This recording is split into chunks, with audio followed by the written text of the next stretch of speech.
So okay, so you're handling yourself well. Now we get to that field, and you're the new kid on the block, right? So you got to prove yourself because you have others that have been there for a while. They don't know you. They heard about you, and now you got to step up. But you're not waiting. You're playing as a freshman, which is what you were.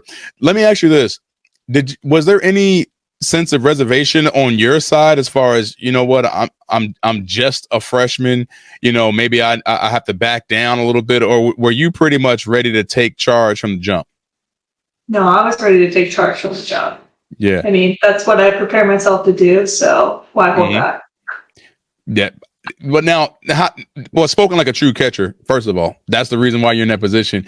How does that work, though, as far as like the pitching staff, gaining their respect, just being the new one coming up? I mean, do you spend a lot of time with your pitching staff after practices, or do y'all talk a lot about attacking hitters? Like, how do you develop that relationship?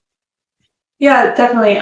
Pitchers, they're a different pitcher. So it's kind of hard to figure out every one of them, but I really believe that like creating a relationship with the pitchers like on your staff is like incredibly like important to the game itself, because you have to be trusted, and if they're not your friend off the field, you're not going to trust them. So I think that creating those relationships just really helped like me to like get their respect, get their trust, and just like have a bond. So like in the middle of a game, when a situation comes up, I can call timeout and I know what they need in that moment. There you go. Now, so give me an example. Pitchers struggling, bases loaded. You call timeout, you go and walk and talk to your pitcher. What do you say? You don't got to tell me what you really said in another situation, but give me an idea of something that you would talk to your pitcher to calm your pitcher down and get her to focus. What would you say? So it depends on who it is, but I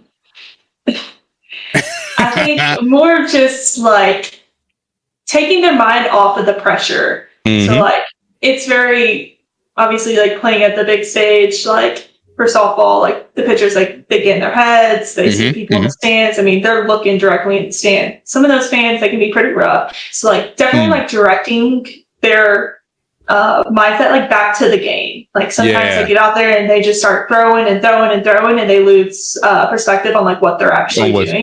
So I think calling timeout and just like talking to them about what's going on in the situation that we're in, I think that's the best way to get their focus. Get them refocused. Yes.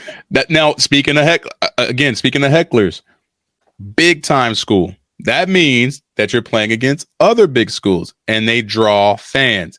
Is it pretty crazy? I mean, are you guys hearing all types of stuff that just to kind of get you out of your game, especially you, because you're the closest to the fans, so you hear it all. Like, is that a thing? I've heard some pretty crazy things. Some pretty crazy things. Out? What was that? Do you single a fan out? Like just mentally, I'm not saying you say anything to them, but you single one person out. You may have to start doing this. You may have to start singling a person out that you just keep in your mind and say, I'm going to embarrass you today on this field. I'm going to embarrass you. And when I do what I'm doing, I'm going to look at you. If you haven't done that, you got to try it. I'll try that. I've not done that yet, but I'll try it. For sure. Yep. Just look through the stand. Say, "Yeah, I'm gonna pick you today. You're my person for today. I'm gonna make you eat those words. Just you." Yep. So now that's awesome. You know, a lot of people don't get a chance. I mean, it's one thing to play the sport, but I mean, you happen to play it at the highest level. You know, in college sports, and so sometimes it just you guys don't seem real. You know, to little kids coming up, it's like, nah, she doesn't exist. She's an alien because she's on TV playing at this level with this pressure. But you realize, you're still you, and you had dreams just like everybody else, and you're just going about it, putting the work in. It's still softball. You can't forget that it's still a game, and there's no pressure because you're having a good time, just playing the game, the good and the bad. You know, you got to learn how to deal with failure. And I assume that you guys talk about that because I say this all the time. Baseball and softball, only sport where you can fail 7 out of 10 times. You're considered one of the greatest to ever play the game. No other sport can you do that. So you have to deal learn how to deal with failure, in this game. So to flip the switch, do y'all talk a little bit about that, as far as preparing you guys? You strike out 2 or 3 times in the game. Hey, flip the page, keep it moving. How's that viewed there?